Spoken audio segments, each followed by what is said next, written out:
Hey, Sam here, and this is the Sony A7ii by Wobkey.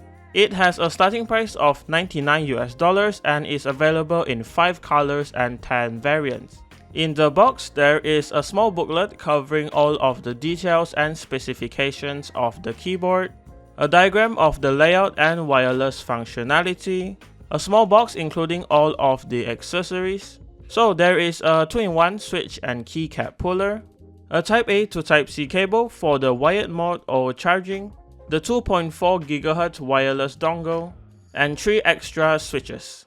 The keyboard is packed securely in between some foam, but before we take a look at it, there's also the warranty certificate here, and the Sony A7ii user manual with a QR code to the VIA file.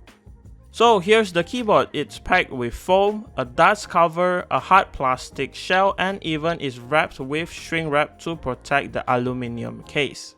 With all of that removed, here is the keyboard, and it is pretty heavy, right under 2 kilograms or 4.3 pounds. This is the electro blue variant, and it has the usual 75% layout, just with the addition of the Sony logo CNC'd into the case over here above the arrow keys. Here is what the side profile of the keyboard looks like with the cherry profile keycaps. The case is pretty clean with nothing on the front and the back. You just get the Type C port here in the middle. On the bottom, there's the weight, 4 rubber feet, and another Sony logo CNC'd into the case here.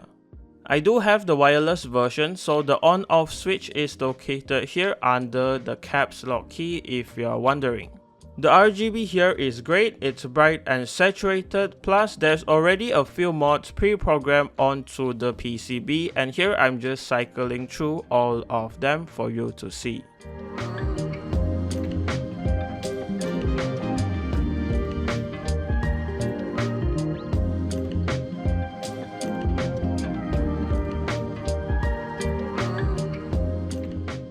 RGB aside, the Sony A7ii is VIA compatible, so all of the layers and keys can be customized with the given JSON file from their website.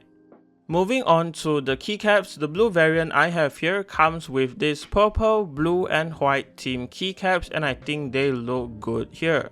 The keycaps are cherry profile and double shot PBT. The legends are sharp and clear from what I can see, and the thickness is decent at 1.2mm. Overall, I would say that Wobkey did a great job for the keycaps as they do look and feel very nice. The switches included are the Wob switch made by JWK, and it has a black palm stem in the middle and white PA housing. It's also a linear switch with an operating force of 40 grams and bottoms out at 50. This switch is also smooth out of the box because it does come with factory loop, as you can see on the stem, and that is a great addition.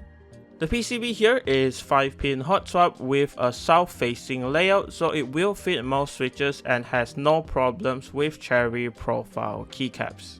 For the plate-mounted stabilizers, they are quite decent too. They come with factory loop and don't rattle when in use, so there's no complaints from me. Plus, this PCB also supports screw-in stabs as well, so you can change them out if you want to. The Sony A7ii also uses a gasket mount, and the plate and PCB has flex cards in them. So there is a big amount of flex when typing, which I prefer, but some users may or may not like this. So for the components inside, once you remove all of the keycaps, switches, and the 6 screws holding the case in place, all of the parts can be disassembled and the daughterboard cable can be disconnected. Here is the top case. It houses the 6 screws and has the Sony logo here, and it also has these small little holes on the bottom for the gasket to sit in. The bottom part of the case houses the batteries, which are 3500 mAh each with a total of 7000, which I think is more than enough. The daughterboard is here too in the middle, connecting everything together. This is the FR4 plate in this black and red colorway, and it has flex cards making it quite flexible. It also has small details like the name and brand of the keyboard on it, making it quite special. Here is the south-facing 5-pin hot swap PCB, and it has the on-off switch here on the caps lock key as previously mentioned. And as you can see, it also has flex cuts, so it will provide a softer typing experience. Here on the sides of the PCB are these small rubber nibs that act as the gasket mount for the keyboard, so these gaskets just mount into the holes on the top and bottom case. Here on the back of the PCB are the RGB LEDs and the hot swap sockets, which are from Kel. Moving on to the mods, here's what's included. There's a piece of PET insulation film to prevent short circuiting, and it sits on the bottom case like this. There's also a thick piece of EPMD foam for the case, which will absorb most of the noise. Besides all of that, you also get this combo of mods, which includes another PET film for the PCB, a thin piece of Poron switch pad, and a pre-cut Poron plate form, which all go in between the plate and PCB.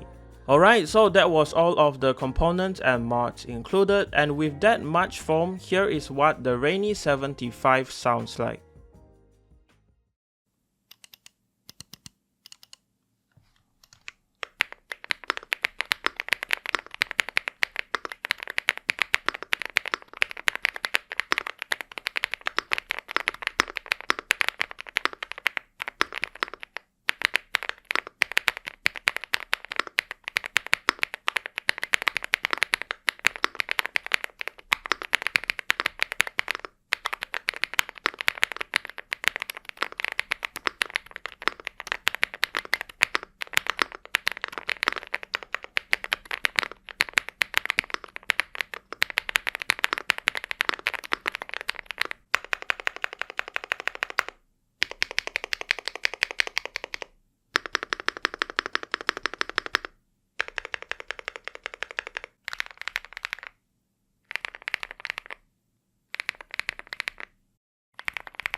Here are my final thoughts on the Rainy 75 by Wobkey. To be honest, it's a really great keyboard for the price. You get to choose what color and variant you want, it has a big battery, has wireless functionality, and it's VIA compatible, plus it sounds great too in my opinion. The only nitpick I have is the weird on-off switch location and the lack of storage for the 2.4 GHz dongle. But with all of that aside, I feel like this keyboard will be what most people are looking for, and if you are interested in the Rainy 75, it will be linked in the description below for you.